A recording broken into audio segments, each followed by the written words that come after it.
Well, good afternoon, Liz. How are you? I'm very well, thank you. How are you? I'm good, thank you very much indeed. And to introduce you to everybody, this is my fabulous coach friend, Liz Abram. I can never say her surname properly, but I think I've got it right on this occasion. Otherwise known as Liz to me, or Bram to other people.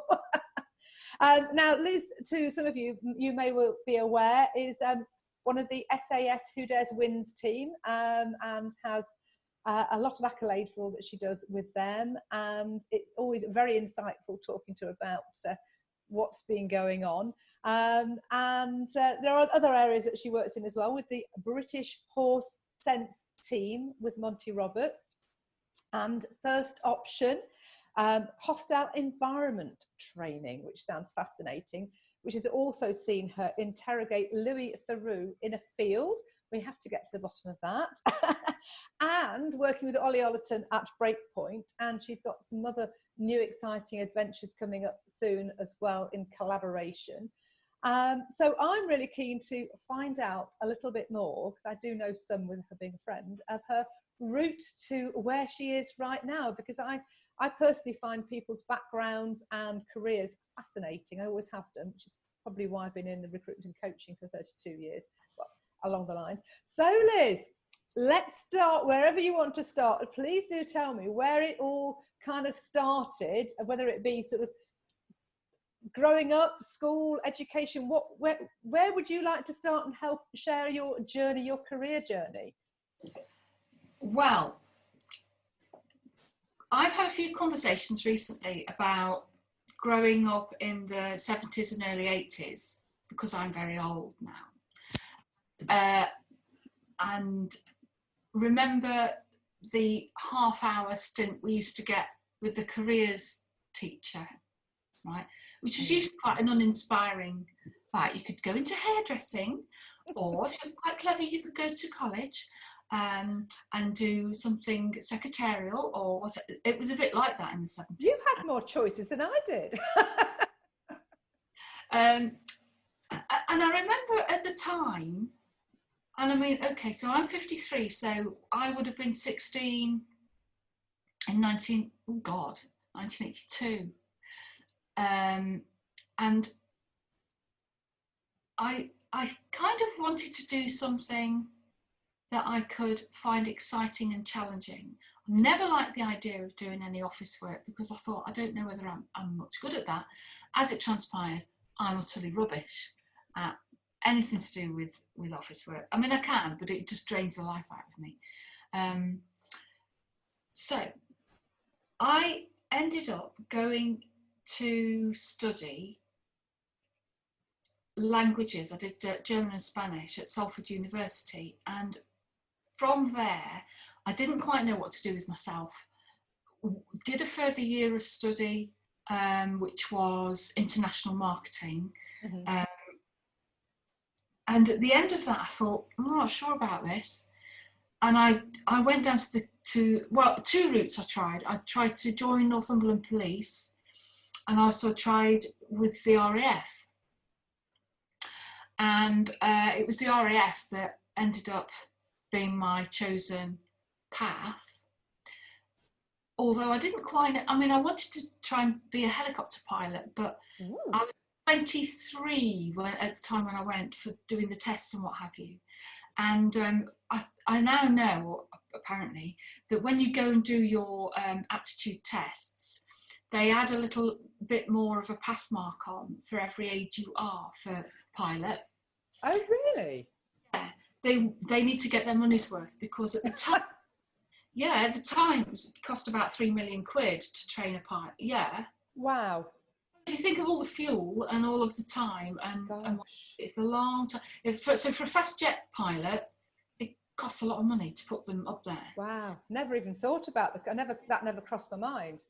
If you're 18, and at the time this is how it was, it probably isn't like this now, but if you're 18, you had a certain pass mark, and every year of age you were, the pass mark was slightly higher, mm-hmm.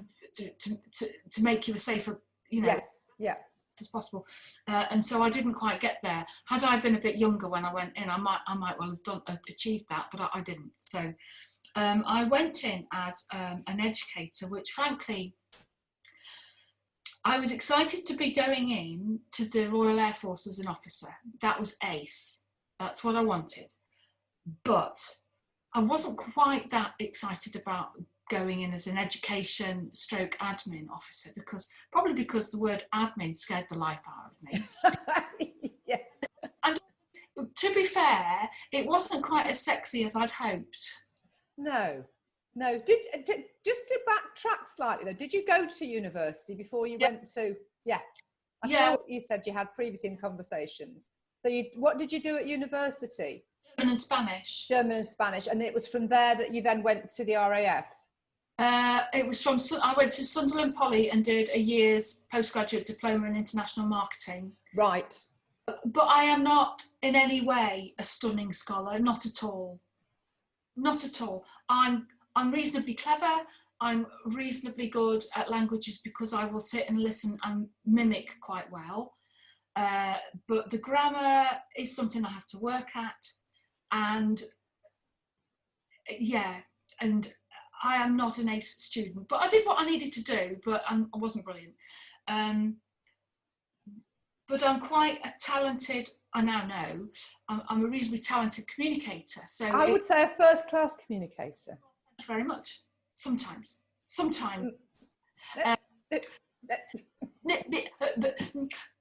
Anyway, any road up, what happened then? Yeah, I went into the Air Force. I was selected for officer training. I did that. It was a struggle because physically I'm not up there with the old racing snakes either.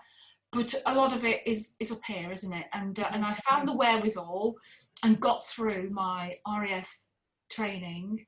So you had to do a lot of the physical stuff then, even though you went in as an admin, you had to do the physical stuff as well. Yeah, but because a lot of the physical stuff is to really sort the wheat out from the chaff. At the time, it was an 18-week course, which is shorter than the army because we're not soldiers, are we? If you've got to worry if the soldier protecting you is an RAF officer, you should all be slightly concerned because that shouldn't be the way it is. But having said that, each person in Her Majesty's Forces has to be able to conduct themselves as a soldier. So you learn basic soldiering, you learn how to handle a weapon, you learn what they call military bearing. So instead of falling over and going, oh, you don't do that. Like they do on SAS Who Dares Wins to bring it to current date. Go, oh, it hurts. You don't do that because practically that would give the game away if you were trying to sneak somewhere from A to B in the dark. Okay. Oh, but I've stubbed my toe. So yes, it's learning how to conduct yourself really and all that. Anyway, I loved it. I wasn't brilliant, but I learned quite quickly. And I also learned that although physically I wasn't the strongest in the pack as far as running around with a log on my back was concerned, because we started on a flight of 10 in our little training pod, and there was one other young lady, but she dropped out sort of 2/3 of the way through, and I was left as the only girl on the flight. And when it came to doing a lot of the physical exercises and what have you, for selection exercises, when I say selection, that's with a small s, not a special forces selection, by the way. Okay, yeah. Yeah, you're at a distinct disadvantage if you're about a foot and a half shorter than the tallest member of the team, and your little legs are doing this while theirs are going boom boom boom, But you just got to shut your gob and get on with it, and it's hard. It's hard. But you said a lot of it's in here, isn't it? Because just I say, bringing it back to observing what's happening on SAS Who Dares Wins, a celebrity one at the moment. Yeah. You can see the big ones that are sort of appear strong and tough, etc. But actually, it's the ones that got it up here that managed to get through. Yes, the other ones might be able to lift stuff, but it's the mentality, isn't it? And it's the team. Yeah. That's the other aspect. It's not all about being brilliant. It's okay. How do I fit in here to this picture? How do I how do I make myself the best possible team member? And I think actually that might have been something that stuck with me. And my mantra in later years is make yourself easy to work with, Liz. That's a really good bit of advice. Two bits of advice really at the moment. I say bits of advice. Words of wisdom. Two little nuggets in my head. Always work with the best people and make yourself easy to work with. If you like what you're doing. Oh, and if you don't like it, don't do it. Yes, indeed. Yeah. Indeed. So obviously right then you really thoroughly enjoyed what you were doing, even though you found it tough. I did. And then, but once I moved into the world of work and I had a proper job in the Royal Air Force as a junior education officer, I found I loved being part of the Royal Air Force. I loved being part of the officers' mess. I loved everything about the life. I started to realise over time that I had a bit of a talent for instruction. I could instruct languages and have a rapport with the people that I was teaching, but the actual admin side of it, I was knickers. And in order not to be knickers or not to appear knickers at something, you've got to work really, really hard, and it very much drains you of energy. Mm-hmm. So this really was a realisation that only came to me when I did a course with Jane Stretton, who's a coach locally. Yeah. And she's a Simply Changing coach also. Another one. Yes. And she ran a course called Natural Entrepreneurs, and we did a little test, an online test, a sort of strengths and weaknesses thing. And what we were encouraged to do was to always work to your strengths and not worry about your weakness. You outsource it, rather than the idea of, oh, you've got a weakness, you better work at that. No, fuck that for a game of tin soldiers. Yeah. Do absolutely. You will save your sanity, you will save your energy, you will encourage your passion and zest and be more effective. Absolutely brilliant advice. And I think one of the things coming out of all this lockdown that we're in at the moment is that collaboration with everybody. You don't force yourself to do something that it's not where your talents are. And this is something that I'm passionate about in terms of education, and working with the youth, and that our next generation is encourage them to follow their talents and passions. So, you can collaborate with somebody. I mean, I don't like the admin either, and I've got a fantastic PA who does all that stuff that I don't like, and she doesn't like talking to people. Yes, my Lulu is awesome, and I do all the stuff that she hates, which is talking to people, which I absolutely love. Funny that. So it works really well. So absolutely spot on advice, Liz. So where did that then take you next? I cried when I did an online little test that revealed where my strengths and weaknesses were. And the one thing I remember about it was learning that although admin was something I was capable of doing, it drained me. And I was left exhausted if I did too much, because it's not my natural setting at all. And I cried because it was the realisation a couple of decades later really, that what I had been trying to do was exhausting me. So going back to that time in the RAF as an education officer, aspects of it were great, and other aspects of it I struggled with, but I didn't let that show, but I just had to work at 100 miles an hour under the surface with my legs going like this, whilst appearing to glide. And have a good time. It showed up that, in fact, I had been missing the point slightly. But what started to happen was, and I don't know how really this came about, but I do believe that it has a lot to do with how you feel about yourself and how you, and the buzz, and your buzz, with people. I was approached in the officers' mess at RAF Larbrook by somebody that had seen me talking to other people in the mess, and he realised this girl can talk to anybody. It doesn't matter what rank they are, whether it's the guy behind the bar who's another rank, if you like, or an SAC, senior aircraftsman, or whether it's a group captain or what have you. She can talk to anybody, and she seems to be able to just get a conversation going. He also knew I was a linguist, and he just sidled up to me very quietly and said, "Oh, question for you." I was like, "Oh, hello." Like to learn Serbo-Croat and become an interrogator. Well, that's when my life changed. Yes, indeed. So change number one was I took the decision that I was going to go into the Air Force and become an officer and have a career in the Air Force. Okay. That was decision number one, and I stuck with that and mostly enjoyed it, but started to struggle a little. Life decision number two was saying yes to this chap. Absolutely, yeah, unequivocally, yes. When can I start?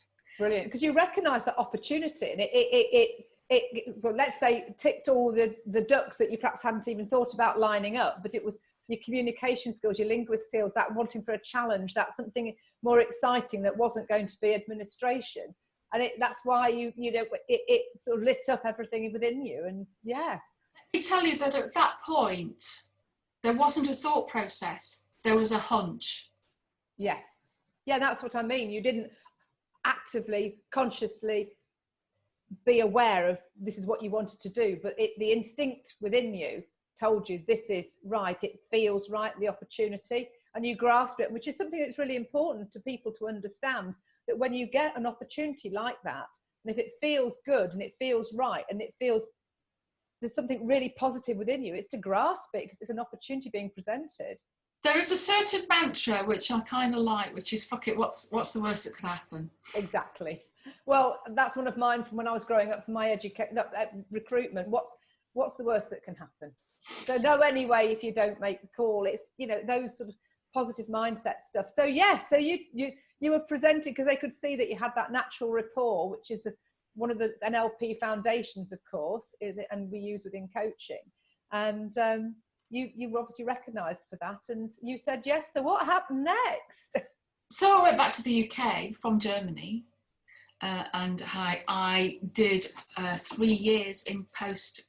Was it 3 years? Roughly, in a joint service establishment which was called JSIO, was Joint Service Interrogation Organisation, which also covered debriefing, and debriefing is the systematic extraction of information from a willing subject, as opposed to interrogation, which is the systematic extraction of information from an unwilling subject. And also what happens there under that umbrella is resistance to interrogation training, which is where you expose people who might be prone to capture to interrogation, capture and interrogation, so that they can develop a strategy in their head to resist interrogation should that ever happen to them. So how were you trained in all of? Had that been part of your post journey within the RAF, or did you then specifically train in that area, or were you pulling on stuff that you'd already done, but with using the new linguistic skills that you'd then trained in? I trained firstly as a debriefing officer, right, and as a prisoner handler, which is the precursor to becoming an interrogator. Right. I subsequently then, first job I did was as a debriefing officer, and that was a brilliant job. So what was that? What is debrief? What, to the layperson like myself, what is a debriefing officer? Is that somebody that's right? Come out of a situation or something? My job was knocking on people's doors for whom we had an address, and saying in Serbo-Croat, by and large, "Hi, I'm a representative of the Ministry of Defence. I've got a few questions for you. Do you mind if I come in?" Can you do that in Serbo-Croat still? Yeah, I can. Hang on. Sorry to put you on the spot. Dobar dan. Ja sam predstavnik Britanskiego Ministerstwa Obrony i mam nekoliko pytań za was. Oh, it sounds very sexy the way you say it, I have to say. Whether or not that's entirely correct, I'm sure somebody will probably write in.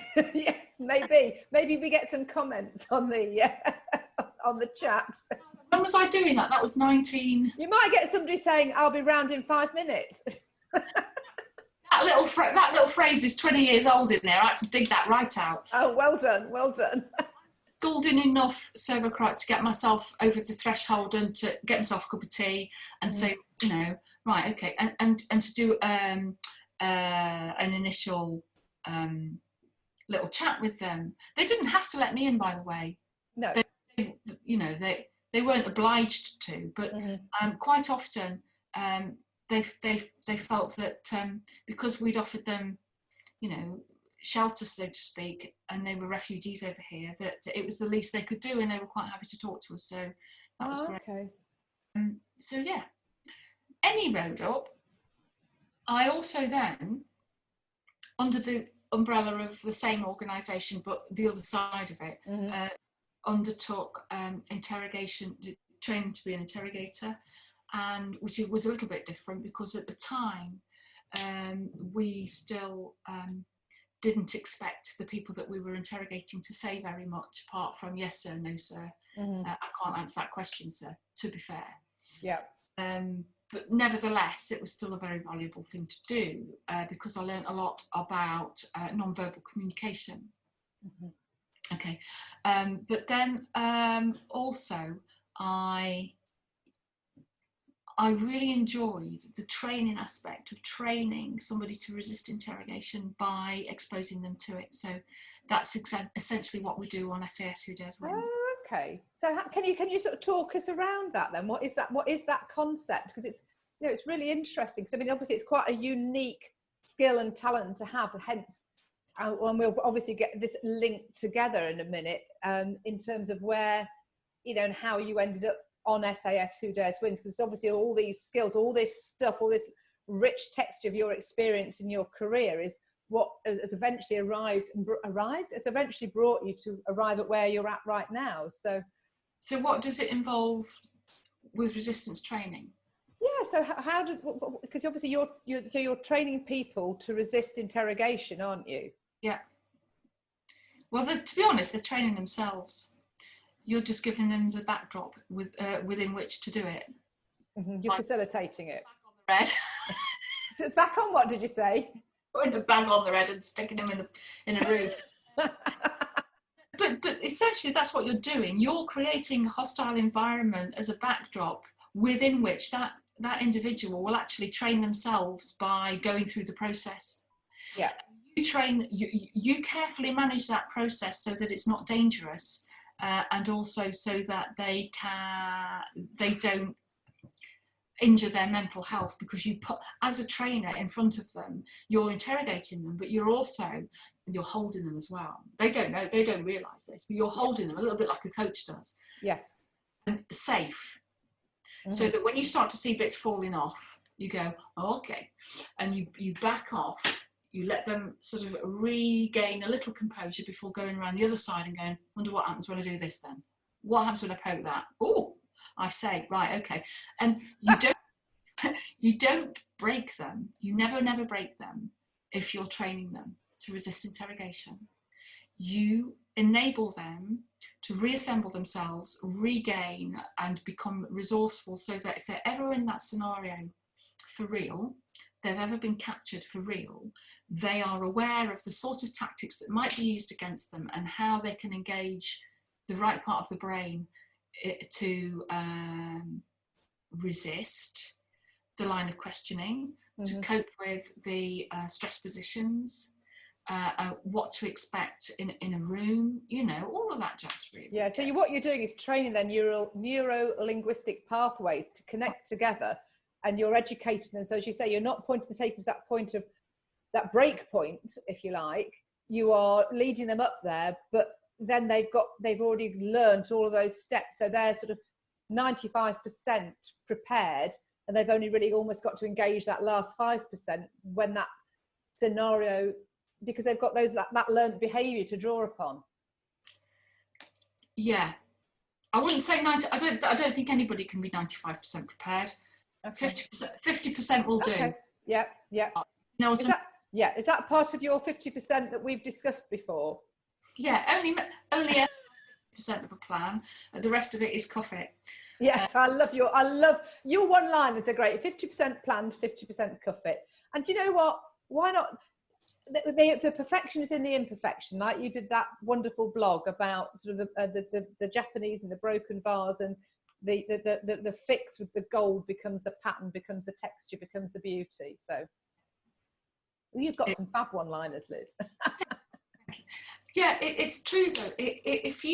But all we're trying to do when you train somebody in resisting interrogation is to give them a sense of, I've been here before and I'm confident I can cope.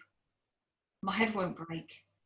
How's my head not going to break? Well, I shall go to my mind palace or whatever they do. But it's not a prescriptive thing. Mm-hmm. You're not really prescribing. You are enabling them to build their own. Yeah, because we'll all build in our own different ways, won't we? Mm. Yeah. So how long did you carry on doing that for? Because I think there was a point, wasn't there, that you then left the RAF to have a family? Yeah, I did. I was, as a regular serving officer, I did that for 3 years, and then subsequently was called back to go to the education side of things for my last tour, actually, mm-hmm.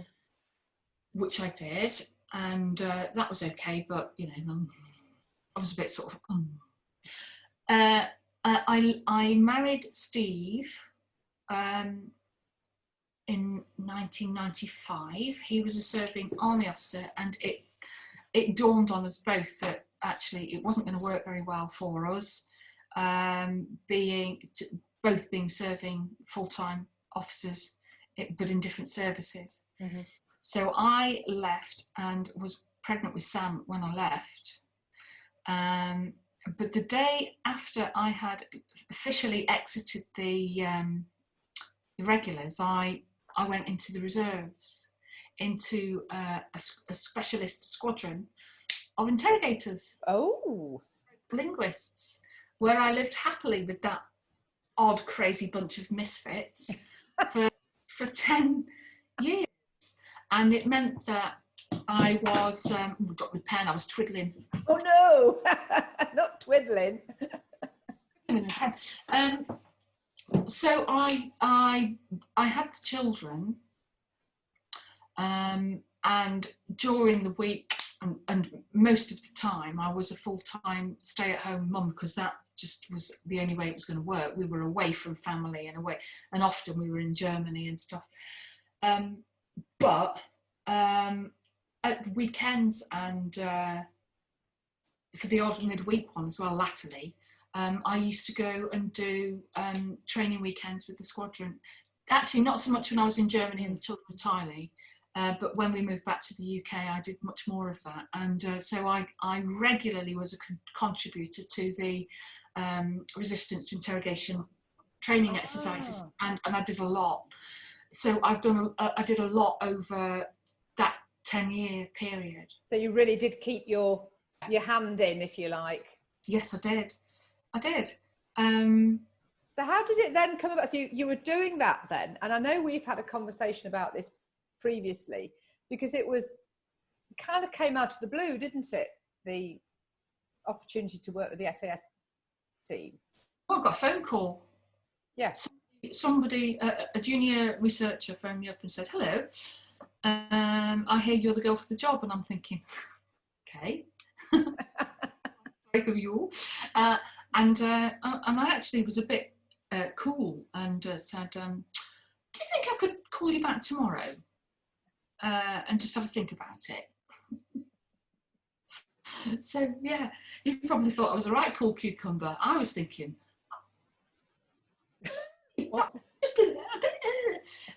it's just a bit weird. And so actually, more or less the same time as well, I was contacted by the BBC, and I did one for the BBC, which but you won't have recognised me necessarily, because most of that I spent in a balaclava helmet. How attractive. Did you have makeup for that one? I don't think I bothered, to be fair. Just wardrobe. Yeah. Well, that's amazing. But just to backtrack before you actually go into that detail, I seem to recall you saying that you thought in your mind prior to that, I can't remember at what point it was, about doing work within the media, hadn't you? There was something that you'd almost like put out there and let go of, and then this materialised. Yeah, to be quite honest, as you probably put it better than I can put it, is that I'd been curious, but I had no idea how anybody would want to buy what I had to offer. So I just, you know, as you do, you just wistfully think, oh, I wonder what I could do. Yeah, and I think I'd more or less let go of it, really. But I think that's part of the process sometimes, as well as putting something out and letting it go. Oh, very much so. Yeah, very much so. Yeah. I think I'd seen, when I was training for the defence debriefing team back in the early days, I'd seen a video that somebody had made of interrogation work, and thought, oh, I'd love to do that. I'd love to have a go at, you know, I'd love to do the interrogation side of things, and I fancy that. Fancy being good enough that somebody will put you on the telly and make a programme out of it. How interesting. And you let it go, don't you? Because it doesn't come into the realms of possibility as far as you're aware. So you just crack on with doing your job. And so that's the other mantra. Okay, so there's 3 mantras here. Should we write these down? It's 1, make yourself easy to work with. What was the other one, Nails? I can't remember. What was the first one I said? So make yourself easy to work with. Best people. Only work with the best people, yeah. And 3. Putting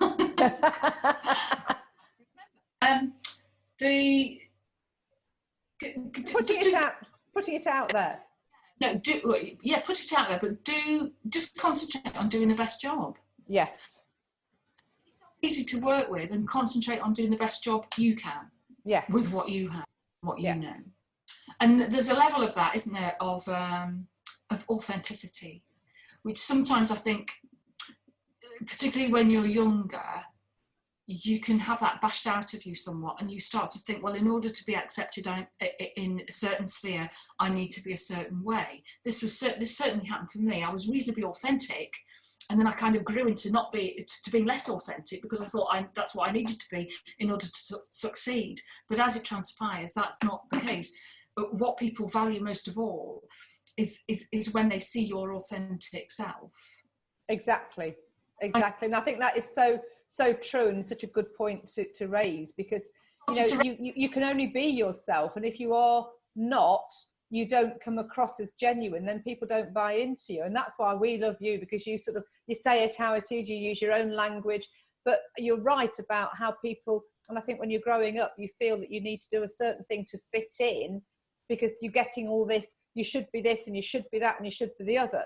And likewise, we were having a discussion about niche areas of business last night, and that's marketeers' idea of what we should and shouldn't be doing to help them to help us to create a funnel for business, for example. And actually, and if it doesn't feel right, go with what feels right for you. Absolutely. And the other thing is, don't forget, you can unlearn bad habits. You can. Absolutely. But you need to make a conscious effort to unlearn bad habits. And so the first step in that is recognizing, am I being authentic? Actually, I don't want to. Yes. Who am I? And be myself. And I think that comes from a point of self-confidence. And I do think as you get older, I know certainly from my own perspective, I accept myself for who I am, sort of warts and all. And, I just am who I am. I try to be the best person I possibly can be at all times, and to support other people in being the best person that they can be too. If you don't like it, that's fine, but I just need to stand true to myself, which is obviously what we're talking about. So, do you know what? That's one of the main things in life, I think, that has benefited me is coming to the conclusion that, for God's sake, not everybody's going to like you. and that's fine. Absolutely. It's fine. We can't be everything to everyone, but we can be everything to ourselves, can't we? Because if you are everything to everyone, then you're not being properly yourself, and you're not being very potent at the best bits of you, for fear of upsetting people that might find that offensive. Exactly. And if people don't like it, so you can move away. You can't please everybody, and it's not about that. It's about doing what feels absolutely right to you and authentic and true. So hats off to you. And that's ended up with where you are right now then, which is awesome. Yeah. And how did that happen? Yeah. So you had that call and it was out of the blue, and you said, can I sleep on it? Cool as a cucumber. Mind you, that's another top tip, sleep on it. Yes. If it still feels right in the morning, then go and do it. Yeah, absolutely. Right in the morning, you'll have been probably kept awake all night by it, and keep a little pad by your bed. Yes. Drawing, and do my drawing. Keep a pad by your bed, and if thoughts start to tip out of your head, just write them down. Absolutely. I didn't sleep very well because I've got something going on in my head, and I just went downstairs for 2 cups of tea and some frenetic note taking. Because why not? Otherwise you're just going to stay in bed, get cross about the fact that you're not sleeping, and you'll have forgotten all those fantastic ideas that you were having because you won't have written them down anywhere, so it'll all be fruitless. Absolutely. I totally agree with you, and it is about getting them out of here, because you need to get it down on paper so that you've captured it. And I find a lot of my ideas come when I'm out walking, when I'm in the shower, when I haven't got my pen and paper. So often I have to stop, and if I'm walking, and put a note in my phone, or as soon as I get out the shower, write it down. But equally so when you're sort of laying in bed, it's that time when you're relaxing and the subconscious comes in and things come to the fore and you're processing and it's getting it out. But I think too many people don't, and then it's going through, as you say. Yeah. Forget on your phone, you've got a voice record.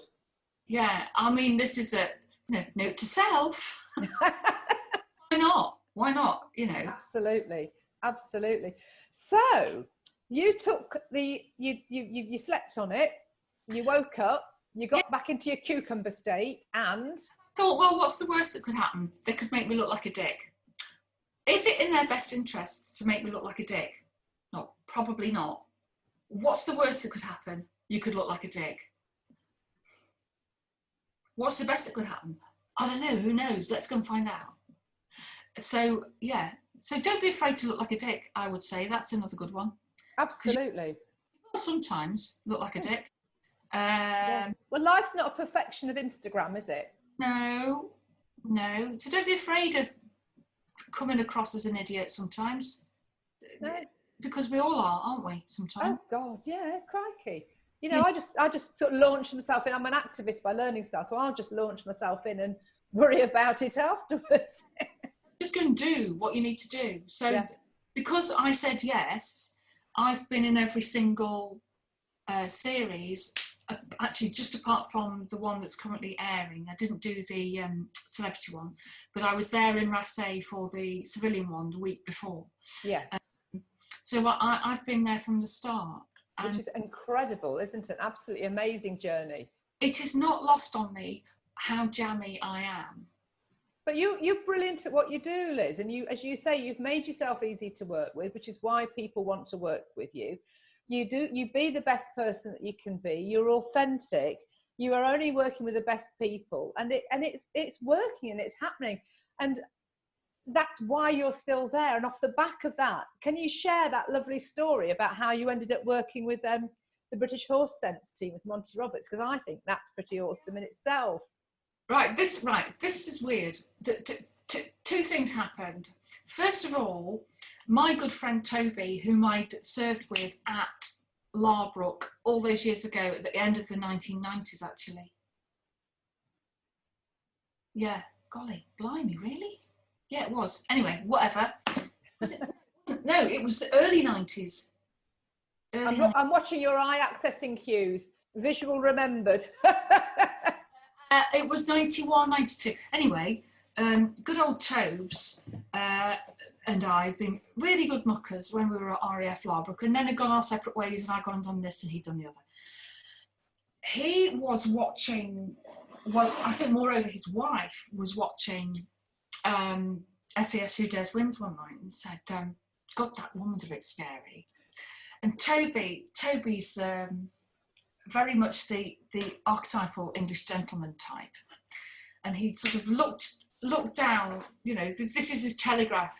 He sort of was looking down and sort of occasionally glancing at the telly. And he looked up and said, no, she's not. She's a pussycat.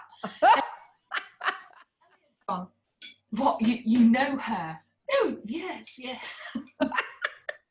So he got in touch with me through Facebook and said, my missus wants to speak to you. Is that all right? And I said, yeah, of course it is, Tobes. How are you? We had a nice conversation.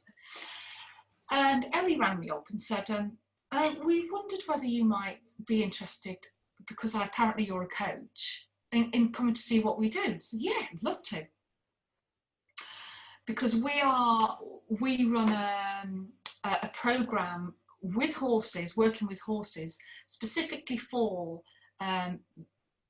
serving soldiers and veterans with PTSD, stroke anxiety, stroke whatever issues, which means that they find it difficult to function. And we find it is very, very effective in helping people overcome anxiety issues, anger, basically emotional issues. And but we are led by this guy called Monty Roberts, who apparently is a complete god in horse whispering circles, of which I'm still really not one, because I work not with the horses so much, but with the human side of things. However, Monty Roberts, when he's in the UK, goes to stay at Sandringham and works on Her Majesty's horses.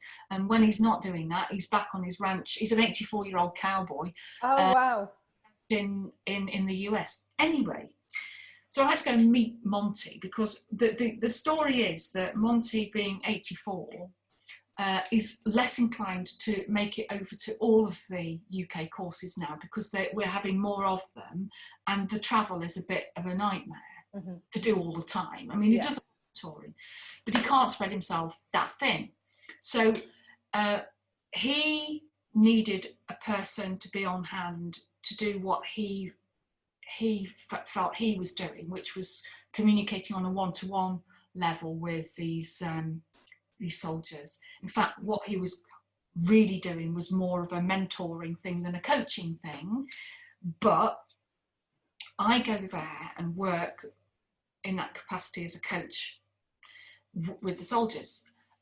Anyway, I had to go and meet him with the team, none of whom I'd ever met before. And I did so in a snowstorm at Oakhampton on the A30, that time when it was just about to close down. It closed down about 10 minutes after I left. I'd struggled out of there, but I met him in a little, what do you call it, a little chef? Yeah, a little chef. On the A30 in a snowstorm. And I might have been to that little chef. This cowboy sitting there in a blooming Stetson. and all of these people around him who absolutely love him, but also know how weird this looks. I mean, they're going, you know, behind him, they're sort of like, oh God, what is God. Anyway, so yeah. So that's how it all started, and I went and I thought that these people were fantastic. I had no idea who any of them were. But you know what, I've already mentioned that mantra of only work with the best people. Yeah. I now know that Monty Roberts is right up there. Yeah. People that I work with, Anne-Marie and J-Lo and Jim and Ellie, are all fantastically well-informed, very professional, working at the highest level in that industry. And I thought, fancy that. Now, I didn't know them from Adam, but they are the best people. Brilliant. My little mantra paid off, even though I was completely unaware. But exactly. It all felt right, so I did it without too much thought. I thought, again, what's the worst that could happen? Absolutely. Or you're no good at it. We'll go and try. And I went and tried, and I go and do it, and it's part. I'm very proud to be part of it, because it has a profoundly and beneficial effect on these people that we work with. They absolutely love it. You know, you get a feedback form, and the remarks on it are incredible. That's awesome, Liz. Absolutely awesome. I mean, you know, you put that out there, but you know, you are being, because of your skill and your ability, you know, you are being drawn to help these people, you know, and as coaches, that's what we love. We want to empower and, you know, improve people's lives, don't we, through the work that we do. And the fact that you've gone into doing what you do, I mean, it demonstrates that belief in yourself to go and do it, but putting that out there, but equally so not being intimidated by people, by not sort of, yes, you want to work with the best people out there, but some people might be intimidated by thinking, oh, I couldn't possibly, but you can. We're all equal in the grand scheme of things. It's just, you know, it's just having respect for yourself and valuing yourself, and then respecting and valuing other people, not expecting to be exactly the same as them, but what you can bring to them. And you're bringing so much career-wise to all of these people, which is fantastic. Having the confidence of knowing that what you have to offer is of great value and is different to what the next person is offering, and being confident that there isn't a competition here, it's a team effort. Absolutely. Well, we mentioned that, didn't we, some time back, about being a team effort, and I think, you know, this lockdown thing is proving that it's about working together as a team. It's this, you know, pulling together and collaborating and doing things differently. Collaboration is the way ahead, as far as I'm concerned. That's where I get my juju from. Yeah. I am actually an introvert, and so in order to regroup and re-energize, I need to be by myself. Mm-hmm. But if you collaborate with the right energy, the right person, and your collaboration produces this surge of enthusiasm and energy and pace that you can't get by yourself, that is where it's at. And what I like to think of myself as doing into the future now is helping other people. It sounds so trite, but I'm going to say it. I want to help other people do their best stuff, fall in love with their work, and be happy and fulfilled. Well, you're on the same page as me, Liz. It's exactly what I'm about. And that's why I think, you know, in all my years in recruitment, I've always been very aware that I play, the part I play in people's lives. And, you know, I'm very mindful of that. And as a coach, and as of all the stuff that I want to do, I am doing, we both are doing, we're both actively doing it, is supporting people to be the best person they can be, and to not ever work a day in the life again, because you're doing what you do because you love it, which is where you're connecting with your talents, your passions, you're pulling into all of that, you're drawing in the experience, you're aligning that with everything that you love, that makes you leap out of bed in the morning. You know, I just leap out of bed as soon as I'm up. I'm off. I'm doing stuff, and I'm sure you are as well. You know, and it's getting people to understand that they haven't got to keep pushing against things if you don't want to do it. I do like a nice cup of tea and a think. Well, I get up to have my hot water and lemon, and I suddenly start emptying the dishwasher, doing this, and I think, well, I might have gone, and I had an intention to go back to bed with it, and it just never happens. But, you know, back to the people though. You are a paragon of virtue, however. No, but the thing is, right, there's a place, isn't it? There should be time in your life, because we were not put on the planet to work. We were put on the planet to be and coexist and do some fantastic stuff and have a nice time. Which is what we're doing right now. It's awesome. Right. So, but the thing is, though, there is adequate time and space for you to go and sit and think and be and have a cup of tea and do nothing if you like. Do whatever, and just enjoy the space, enjoy inactivity, enjoy when the momentum stops and you can just gather yourself. That's fine. But there's no time really to feel, you shouldn't be feeling shit. So if you are, the best thing you can do is to move your energy a little bit, and just develop a few little disciplines that mean that you know how to start shifting your energy and start moving your energy, and then that helps you to start to become productive. And then when you start to become productive, you might think, how can I harness this now? What can I do that's going to make stuff better and put bread on the table for me? What have I got to offer? Yeah. And I think that's what it's all about. Absolutely. Well, it's looking at where your potential, you've got your purpose and your sense of purpose, and within all of that is the potential as well. You've got, once you start to align yourself, it's like you were talking about within the RAF and doing the admin, which wasn't within alignment, and it's draining you, it's feeling tired. And this is where people end up manifesting illnesses and ailments and have time off work, or it brings them and drags them down, whether it's the work or the relationship or whatever it is, the environment. And it is about bringing about that change. Yeah. You had that reflection later on in life that you realize that that's not where your skills were, and that's why it was draining you. And you find, you find a different component who can do that bit of an element of work. I've got somebody that does all my admin for me. That it means I've still got my house admin to do, of course, but business wise, I'm not dragged down by that. I can be far more productive doing the stuff that I love doing. And it's recognizing that, and it's not beating yourself up and going, well, I ought to be good at this and I ought to be good at that. It's accepting that where your strengths are, and things that you don't enjoy doing. I can't abide reading a manual. Do not give me a manual to look. I switch off after the first paragraph. I've gone. Get it? So I have no tech in the house because I've got nobody to set it up for me.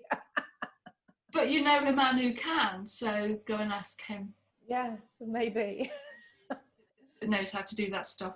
But yeah, I mean, so I think we're very much on the same page there, which is why I was keen to sort of talk to you and have your story shared, because obviously we've been talking now for quite some time, being fellow coaches and having met down our coaching journey, and we talk about all sorts of wonderful stuff, and you've always got so many interesting stories, and I fascinate and love your one-liners that you throw out there, like loosen your knicker elastic and tip that one. Top tip.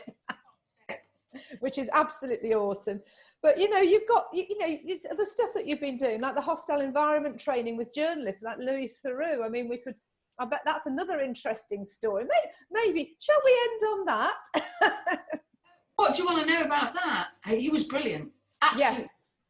Yes. Because he refused to be anything other than authentic. Brilliant. He showed up as an authentic student. He listened to what he was told. When you put him under interrogation in the field, he was awesome, because he'd listened hard to the brief and he understood what was expected and what he was hoping to achieve. And so he came across as somebody that you wouldn't want to have anything other than a nice chat with, I mean, what more can I say? He was great. Brilliant. He was, utterly brilliant, a real gentleman. So you really are mixing with all the best people.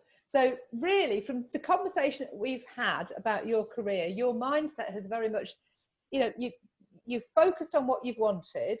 Yeah. You've let it go. It's materialised. It's manifested. You've remained cool as a cucumber whilst you make your decisions on things. You have made yourself easy to work with. You've always set yourself the mantra of working with only the best people and concentrate on the best job that you can do. And the rewards of being your authentic true self are coming in now in sort of abundance, as you have got this opportunity to sort of move into this area that you originally thought about. Oh, that would be good. I wonder who'd pay for anybody to be on TV. So you know what? It's all coming to the fore, and it's absolutely magnificent. I'm so proud to know you and be, in your life, on the skirts of it all, because you're a great person to be around, and I love our conversations, our communication, and I love it when we go off into Ashbourne with our other fellow coach, aka Gibbsy, Caroline. But it's great, and I just think we're so fortunate to be part of such an amazing community, and I love all the people likewise that I work with, I feel very blessed to have so many upbeat, positive, focused people who are all sort of still doing things down in lockdown, even if businesses have sort of stopped producing, like my recruitment business, nothing's happening. But it's given me the opportunity to work on all this stuff, which I wouldn't have had the time for before, which is absolutely awesome. So, because one thing that I want to say about just working with the best people, it occurred to me.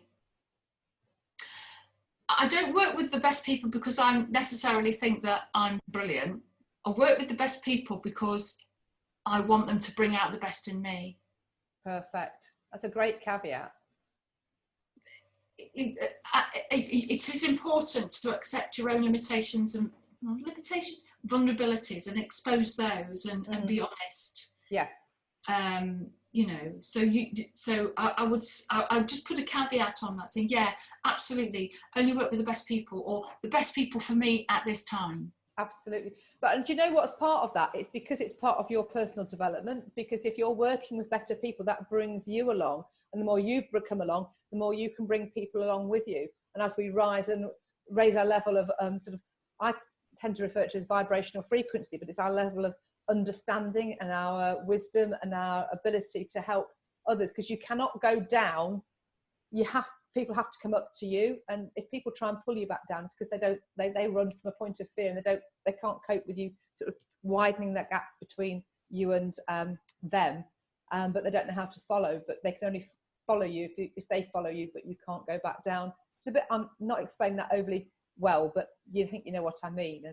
And the more you learn and the more you develop, the better the faith and understanding you have in yourself and other people. Yes, absolutely. And I think it's a great journey. I think that's what we're here to do, is we're here to learn, we're here to evolve, we're here to grow and develop as people and share our wisdom and you know, want what's best for everybody. And if we could all focus in on that and collaborate and work together and pull out the best of each other, rather than there's so much that we won't go into it now, but the sort of the people clashing against each other and pulling each other down, which invariably comes from a point of fear. You know, we would live in a much more harmonious world, but that's subject for a long conversation. To be said for allowing other people to shine. Absolutely. Hence the title of my book, Liz. Shining a light on you. Indeed. And it's been absolutely fantastic shining a light on you as well. I said thank you so much. I really, really do appreciate your time and sharing your story, and I'm looking forward to sharing it with everybody that listens, and I'm sure there'll be lots of people who are intrigued and interested in hearing all about what you've been doing, have done. So to finish, have you got any sort of major plans for moving forward, and how can people contact you? The best way to contact me is probably through lizabram.co.uk, because there's a contact form on there. Cool, excellent. I will put a piece on the end of the video once it's edited that my son will be doing. That is just me, so you'll only get me. I haven't got staff, not like you. You've got staff at SAS Who Dares Wins. Yes, staff, no staff. 3 bags full staff. I'm looking forward to a collaboration with somebody that I've met recently that is very exciting, actually, looking at new ways of working within teams. Excellent. Medium enterprises. And fantastic. we want to basically undo the glue and encourage people to sort of shine a light on what they've got, using the same analogy, but you know, and embrace the imperfections of the team members, so that they can actually help each other better and cut out the bullshit and drive up the effectiveness of working in a team and enjoy it. Yes, and that's what it's about. Rather, I mean, and I have to say, without us going off to onto another sort of long discussion, is that that's something I've really seen over the years in working in recruitment. You know, people get stuck into roles that aren't necessarily right for them, and yet if companies actually looked at the staffing and really understood the people that they've recruited into the companies, that they might have staff that are more suitable within their business, that they could shift over to a different department and change the focus, and they could create so much more value into the business because they're understanding, having worked for the business already, but they're in a position that's more in alignment with their skills and talents. It could be somebody who's been a graphic artist in design, but suddenly found themselves in an accounts department, but actually they would be far more suited in the graphics department of that organisation than in accounts. And that person is hidden because nobody actually takes the time to find out what they're passionate about. And here's the message: know your staff, know your people. Exactly. And people, know yourself, spend time and understand what your talents and your passions are, and get that woven into your CV. Oh, I say another discussion. Say it again, Liz. Message. Yes, I think so. We're on message. Anyway, let me just say again a huge thank you to Liz Abram from everything that she's been doing and she's sharing, from SAS Who Dares Wins to the British Horse Sense team, to First Option, to Ollie Ollerton, to this new business that she's launching, to actually working with Liz on a one-to-one basis, which is absolutely awesome. If you get in there, do it, get an opportunity to work with Liz. I love having conversations with her. She pulls it out with us. She keeps on tugging. She gets it out, don't you?